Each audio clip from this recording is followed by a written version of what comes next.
Hey, how's it going? It's Simon YNS Tactical, and today we're back with another tech guide video. And this time we're going to be talking about the APFG MCX's bolt carrier group. Um, why would one need to mess with this usually? Well, there's a lot of reasons. First reason would be the fact that if you damage your nozzle during gameplay or shooting the gun using it, you're going to need to replace your nozzle, especially if the tip over here gets damaged. This lip over here. That's probably one of the most common ways a nozzle gets damaged, and it usually happens from like a double feed, or I would say usually from a double feed. But these are just common things that happen with gas blowback guns. Nozzles are expendable parts, like they're consumables. They will go. If you're serious about using a gun, you should buy more of these. Another reason why we would need to mess with this would be the fact that as of recent, this OEM has moved on to using a screw in the back, a Phillips screw, to retain the nozzle spring plug, I guess you could call it, that mounts the keeps the nozzle spring attached to the carrier, and that's essentially what's letting the nozzle spring back during its action. So I've noticed that this has happened to a few of these MCXs ever since, like, we started off the Rattler till now with the Spear LT. If you notice your gun venting gas consistently, like you just pop a mag in, you shoot it, it vents all the gas. So there's a really good chance that this has gotten loose and the nozzle is not able to return or even move. That tends to happen. So a quick fix with that would be just to take the screw out, re-Loctite it, and put it back. A lot of people, for whatever reason, they take this apart and they put it back together and they forget to put Loctite onto the back screw over here. That is a recipe for disaster. And the fact that if this backs out a little, it could actually cause quite a bit of damage in the back over here, or it could damage your nozzle again, which is not a fun time if you just replace this. Another thing that I want to point out would be that this is the bolt carrier group from my Spear LT, which we've mentioned already, does not come with an NPAS. So we're going to be putting one in, and this is the part. This is basically what's going to allow you to adjust the FPS of your gun, and we get these from VFC. It's the same part that goes into their AR-15 bolt carrier or nozzles, I should say, and yeah, it's kind of important. I feel like for any gas blowback gun, and I mean we've talked about how we feel about them emitting these. We're not a fan. I guess, like, we could take a look at this over here real quick, where if you take a look at a AR-15 bolt carrier group, they would use a C clip or E clip, whatever you want to call it, to retain the plug-in. This might be more irritating to get out and put back in. It's a way more secure design. I kind of wish they would go back to this personally. So, other tools that we're going to need, as usual, whenever we're fucking around with a gun, we're going to need a Allen key set, or even better yet, a screwdriver bit set. Why do I say that? Well, I feel like you strip a lot less screws when you're using these. They tend to just fit a little better, or maybe you just have so many of them. I don't know. They just seem to fit better. They seem to strip screws less. That's why I use them. And as you guys know, with this OEM, their screws are like butter. They're not very good. Ever since last time, I haven't picked up a new screwdriver, or I haven't picked up a new punch pin set yet. So, or a pin punch set.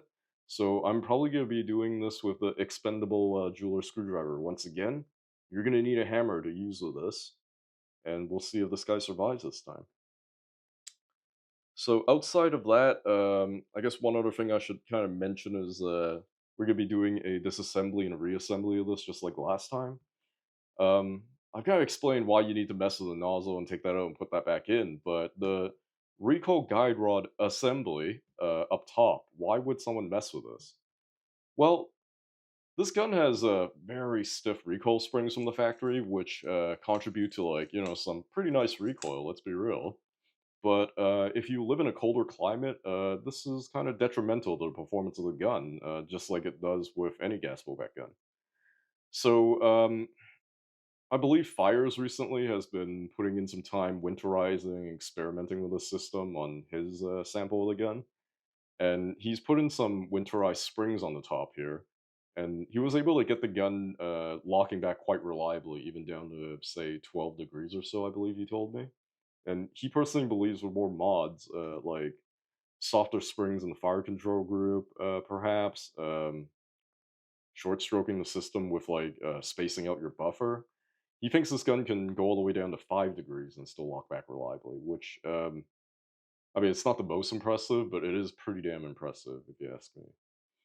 So, aside from that, I mean, part of the process to take this apart and put it back together properly, I'm going to be going a little bit into what are some of the lubrication points that you should consider as well regarding this. So, without further ado, we'll get right on this and start taking this apart, starting with the Recoil guide rod. All right, so the first thing we gotta do if we want to take this whole top part apart would be to depress these two springs over here. And as you can see over here, there's a cutout for where the guide rods can swing out. You really just pop them out like that. And I've experienced it where this can be kind of tight. You might want to get a flat head up onto the slip over here and just pry it. This part is pretty strong. The chances of you breaking it are pretty light.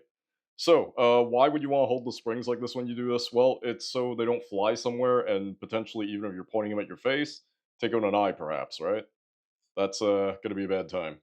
So that's the first one, and the second one could be a little bit harder to remove, but if you turn it a bit and just bend it a little bit, it should come out loose. There's the second one. There you go. Both springs are out, and as you can see in the front here, there's actually two Allen keys to kind of stop it from backing out all the way during the operation or cycling of the gun. And yeah, there's another spring over here up in the front and a metal sleeve that you have to remove as well. So you could just slide those out of the back and you just pop these two out the front here like this. Easy peasy, very simple. And that's it. You've taken basically that whole assembly apart now. Moving on to the next part here, there is going to be a what I believe is a 3 millimeter hex head screw over here, and this is your nozzle stop. So this is what's gonna stop the nozzle from popping out of the front of the gun. This doesn't clear, so let's try it with a longer screwdriver here, and that should do the trick. So as I'm undoing this, it is pretty tight. Potentially there could be some Loctite here, and you know it's not really completely. It's not really fitting all that well with 3 millimeter. So I'm going to be trying a Torx bit, which might fit a little better. And yeah, that does seem to be the case. All right, let's try that again.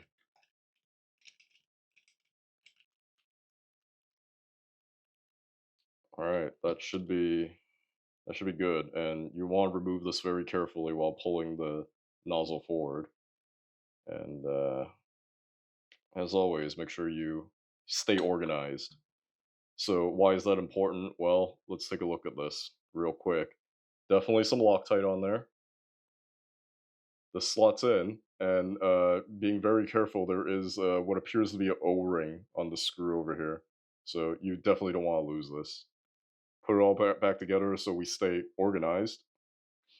And I believe the next thing here would be this Phillips head on the back. And let's hope that it's not Loctite to shit, and we're going to need to bust out the heat gun for this. There's definitely Loctite on here, but it might not be enough to cause a problem, let's say. So I'm putting some force down on here, and it's feeling like the screw is starting to slip. That's not a good sign, and that's probably going to be a reason why we're going to need a heat gun today. All right, so unfortunately, I extracted the screw out the top of here for the nozzle, and I thought I was filming, and I totally wasn't.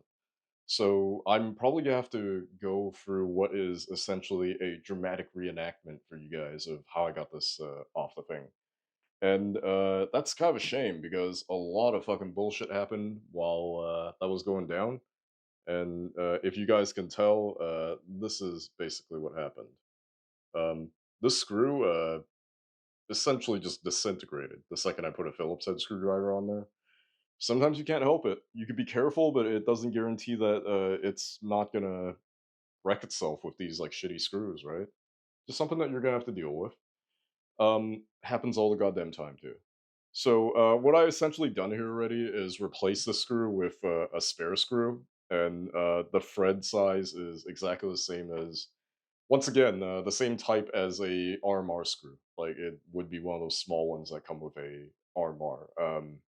I'm probably gonna pop up on the screen what the exact specs of that screw is for you guys.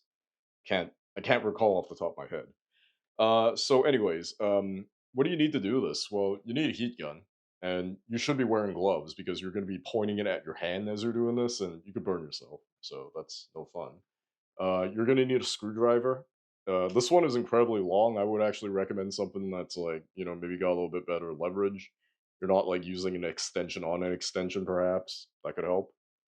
And, the idea of it is you want to get essentially your bit onto the head of the screw, and you're going to be applying a very little bit of torque to turn it as you heat the thing up from all sides. So you want to get it from the front, you want to get it from the back. The idea is to heat up this general area enough where it penetrates into the threads and loosens the screw glue inside. And as it does that, just applying a little bit of pressure should break it loose. And the second it starts moving, you could get the heat off, you're good. And make sure you put this back somewhere where you're not going to burn something or catch something on fire or melt the cable on your finger or something like that. Like, the heat gun could be dangerous if misused, so don't. Anywho, so I did this already. I don't really need to do that. As soon as this screw in the back comes out, this whole thing comes apart. So I dump the screw out, and the nozzle comes straight up or straight out. And this is it. This is the remain. This is the whole bolt carrier assembly without the nozzle or any of the stuff on it.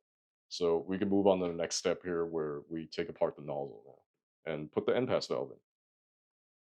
Also, one thing I totally forgot about just now, which I should actually outline. How do I get the screw out after it was stripped? Well, there's a lot of ways to do this. Usually when a screw strips like that, it's because the Phillips head, like the cut on it, is not really deep enough to get that kind of leverage. And if the material is kind of shitty, then it's just gonna disintegrate, like I told you guys. So how did I get this one out? Well, I took essentially a flathead bit, popped it into what remains of the Phillips head on there, and I tapped it on with a hammer. And as you do that, you should feel it digging in, and once it digs in enough, and it's going to happen because of how soft the material the screw is, it should actually provide you with just enough leverage and like enough of a slot or enough bite for you to torque the screw, and it should come loose. You might need to keep heating it as you're doing that. This is probably the best way to do it. As you can see, just tapping it once or twice, it's already dug itself in there a little bit, and yeah, pops right off. This is trash. You should throw this away. This isn't useful to anyone anymore. I would argue it wasn't useful to anyone from the factory. Okay, now that that's out of the way, we can finally get to taking apart the nozzle and installing the NPAS valve. So, this is pretty straightforward. You're really just knocking out these two pins, and the whole thing will come apart. So, for just a little bit of context first, what's going on with this thing? The rear pin in the back here is actually what keeps the nozzle return spring hooked into the nozzle. And the pin in the front acts essentially as a stop for the float valve, or well, we call it a float valve. I believe some other names could be the rocket valve, or what essentially is your NPAS nozzle valve. That's what stops it from backing out. So it's a very simple design. It's one of the reasons why I like VFC's designs when it comes to these things. I've seen more complicated nozzles. Whatever you may believe, I think this is pretty effective. I like this. So let's get a start on this and punch out the rear pin first. And the first time you do this, it could be a little bit difficult to punch out. but you're just gonna have to use force and make sure you punch it out as straight as possible. I think I said this before. Using an actual punch is probably more effective than these screwdrivers, but these screwdrivers also do work. And oh, it definitely helps to have a pin jig. And if you don't, then get a block of wood and drill some holes in it, like how I've been doing. And there you go. Nozzle return spring is out. And stay organized. Usually the pin falls in through the hole. All right, so now let's get the second one out.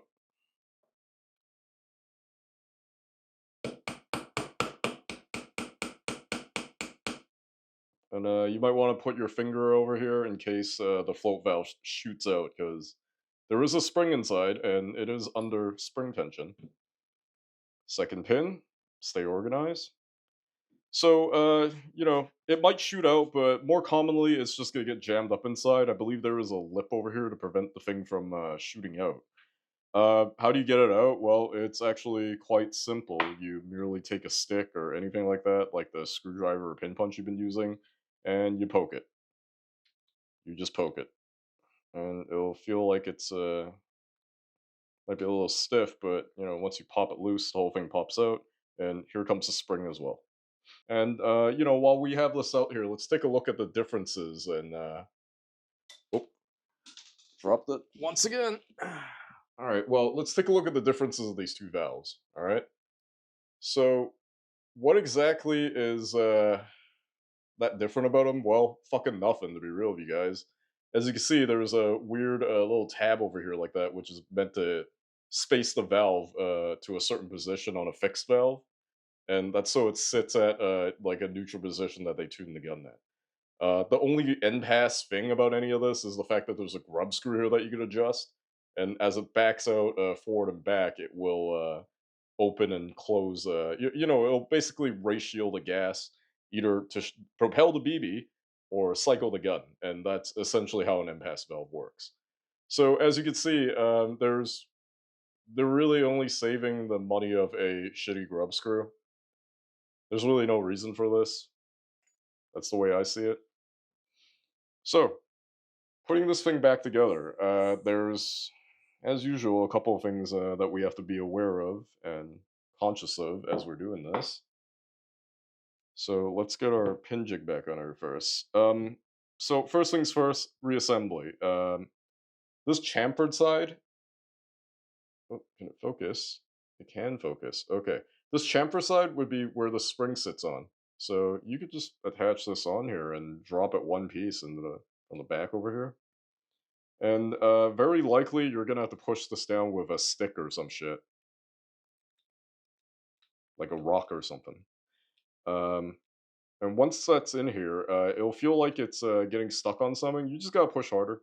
When it seats in the right position, this thing should be springy because the springs finally cleared up to this front section over here, and the valve should be able to spring back and forth. So that's how you know it's in there properly. And like I mentioned, you want to be able to line up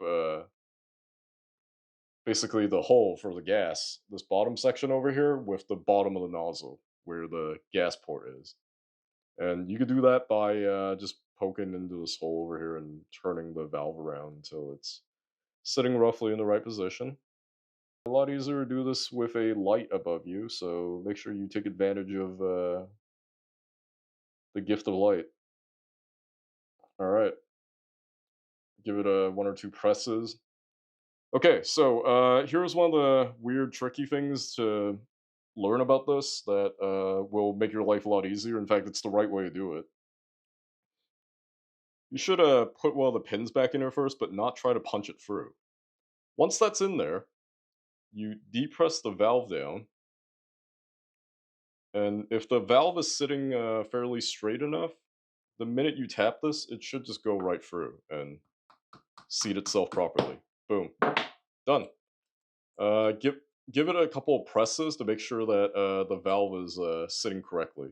With this pin in here, it essentially rests along the back of this section over here, and it can't spin around. It will just be aligned properly.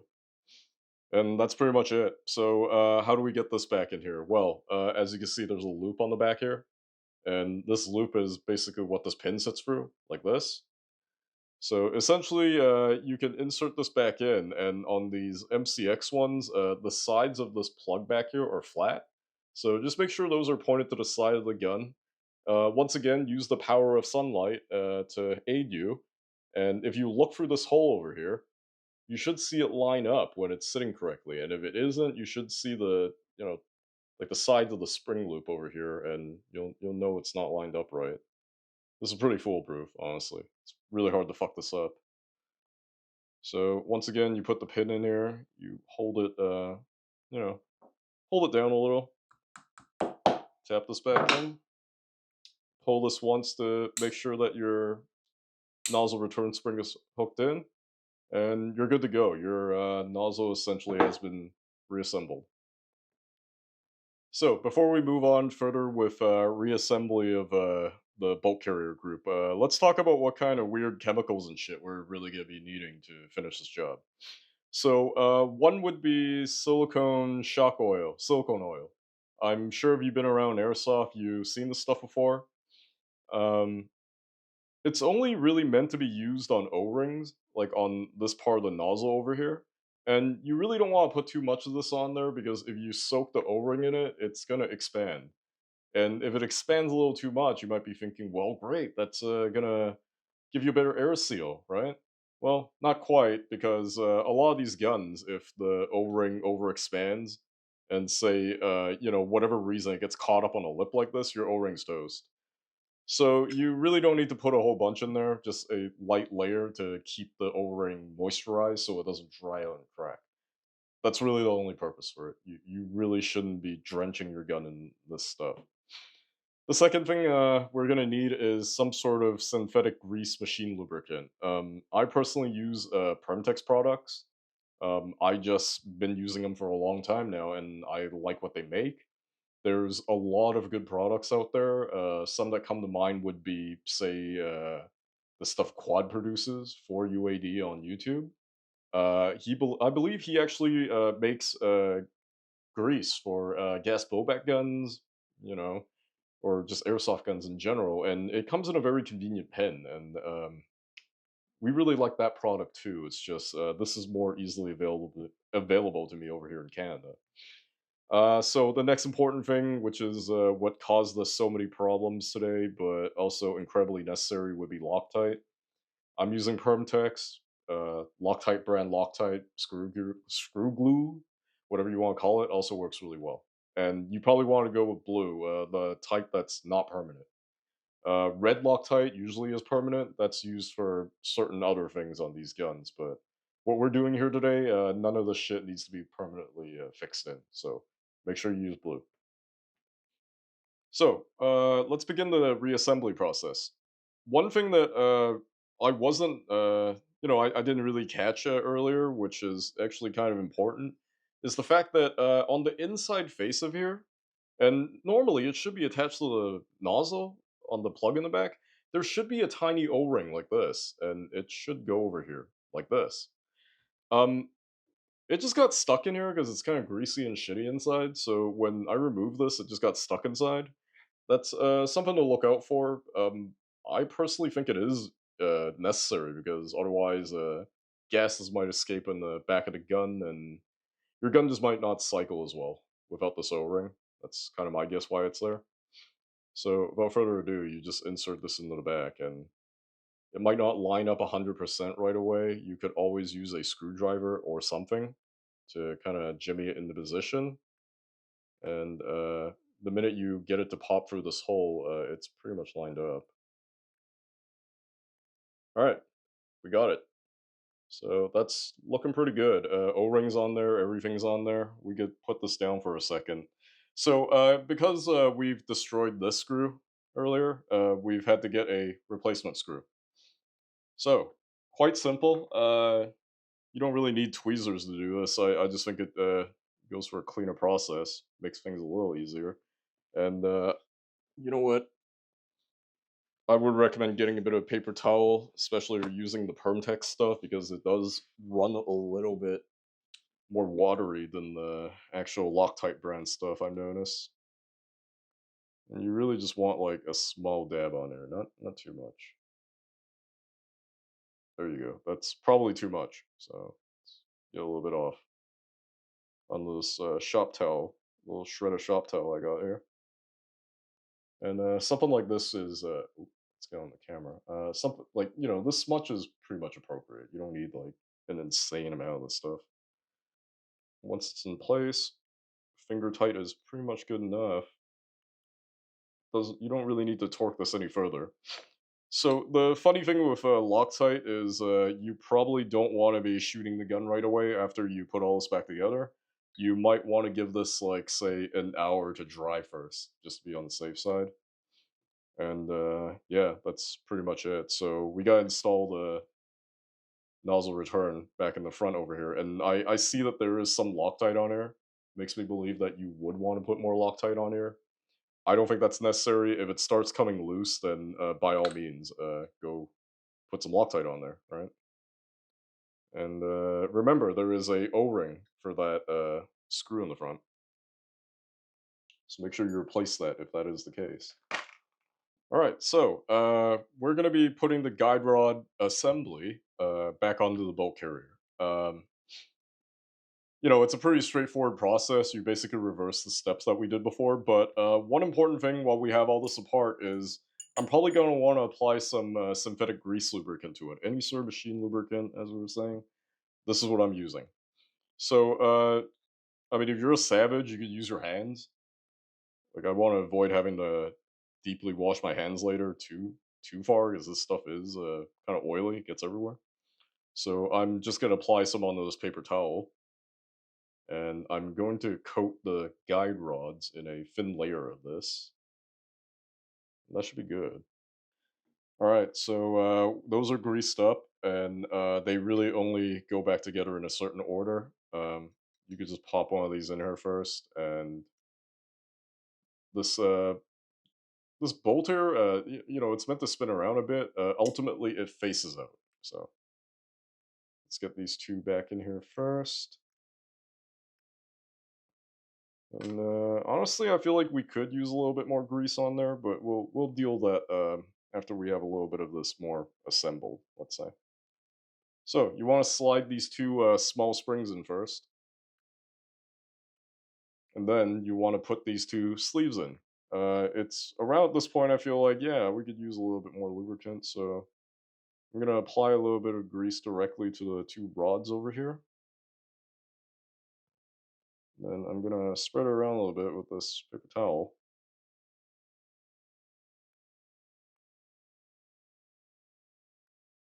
And then I'm gonna thread in these two sleeves, bearings. I don't really know. I don't really know what these two things are called, but they're probably important.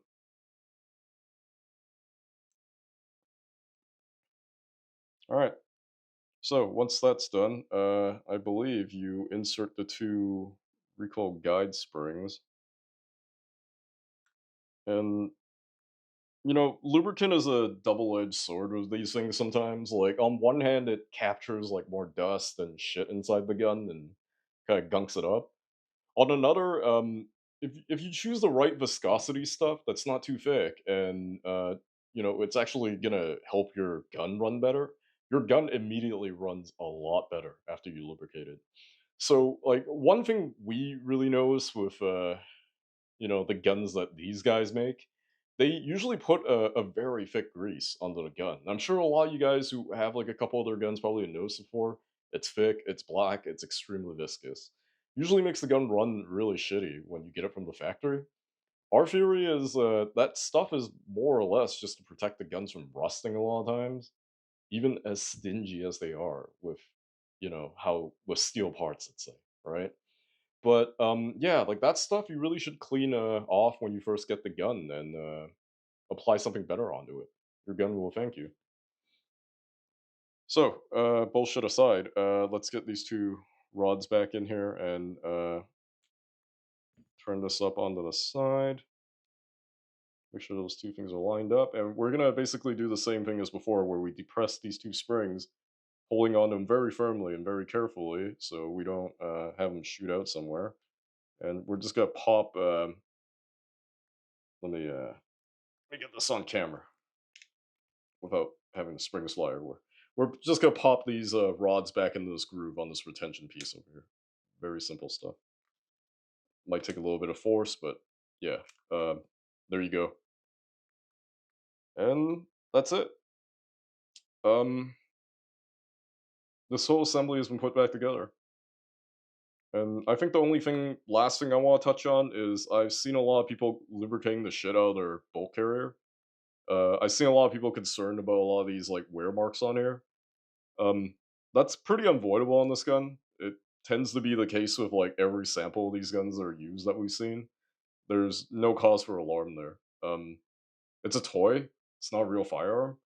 These things aren't nearly manufactured the kind of tolerances and specifications that the real ones should be or have to be. Let's say, right? Yeah. So once again, thank you guys for joining us, and we'll catch you on the next one.